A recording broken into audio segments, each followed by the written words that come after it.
Welcome to Tenor Tech, where I solve the problems you didn't even know you had. You'll start by confirming the essentials, then act. First, check Android and One UI. Updates matter because menus differ. Sign into your Samsung account so device-level options apply.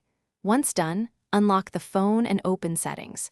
Go directly to lock screen or privacy, depending on your build. These are the areas where Samsung surfaces promotional content.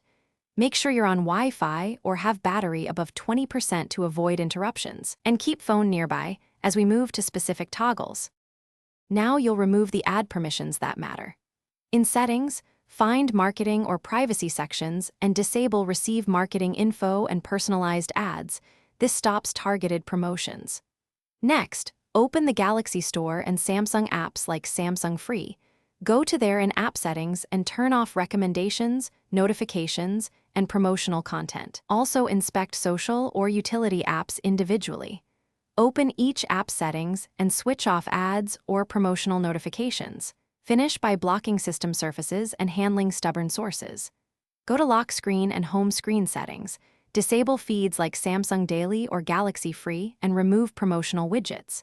If specific apps still show ads, clear their cache, uninstall updates, or disable the app entirely. Once done, reboot the phone to apply changes. If ads persist, check carrier or pre-installed promo apps. Disabling or uninstalling those usually fixes it. As a last resort, backup data and factory reset only after you've tried all other steps.